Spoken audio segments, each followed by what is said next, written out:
మరో బ్రేకింగ్ చూస్తున్నాం. తమిళనాడు రాజధాని చెన్నై సహా రాష్ట్రంలోని పలు జిల్లాల వర్షం బీభత్సం సృష్టిస్తుంది.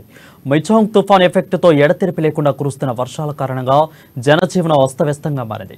సాధారణ జనజీవనం పూర్తిగా స్తంభించిపోయింది. ఎక్కడ చూసినా నీరు కనిపిస్తుంది. రోడ్లన్నీ మోకాళ్ల లోతు నీటితో నిండిపోవడంతో ప్రజలు రాకపోకలకు తీవ్ర ఇబ్బందులు పడుతున్నారు. చాలా చోట్ల ట్రాఫిక్ జామ్ ఏర్పడింది.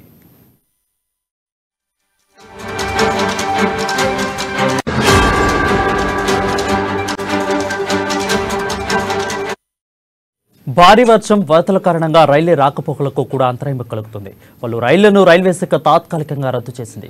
ప్రత్యేక రైలు మాత్రమే నడుపుతున్నారు. మరోవైపు రాష్ట్ర ప్రభుత్వం నిరుపేద ప్రజలందరికీ నిత్యావసర వస్తువులను పంపిణీ చేయాలని అధికారులను ఆదేశించింది.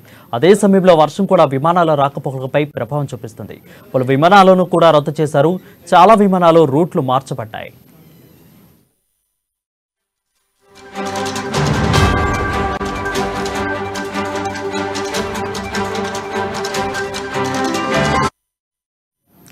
ఇక భారీ వర్షాల నేపథ్యంలో చెన్నైతో పాటు మరో 3 జిల్లాల్లోని విద్యాసంస్థలకు సెలవులను ప్రకటించింది అధికార యంత్రాంగం. ఉద్యోగులకు వర్క్ ఫ్రం హోమ్ ఆప్షన్ను ఇవ్వాలని ప్రైవేటు సంస్థలను సూచించింది. తీర ప్రాంతంలోని మత్స్యకారులు వేటకు వెళ్లొద్దని అధికారులు ఆదేశాలు ఇచ్చారు. మరోవైపు తుఫానును ఎదుర్కొనేందుకు తమిళనాడు ప్రభుత్వం అన్ని ఏర్పాట్లను పూర్తి చేసింది.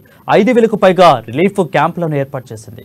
ముప్పు ప్రాంతాల్లోని ప్రజల తరలింపు ప్రక్రియ ఇప్పటికే కొనసాగుతూ ఉంది. పరిస్థితులను ఎప్పటికప్పుడు దగ్గర నుండి సమీక్షిస్తున్నారు తమిళనాడు సీఎం ఎంకే స్టాలిన్.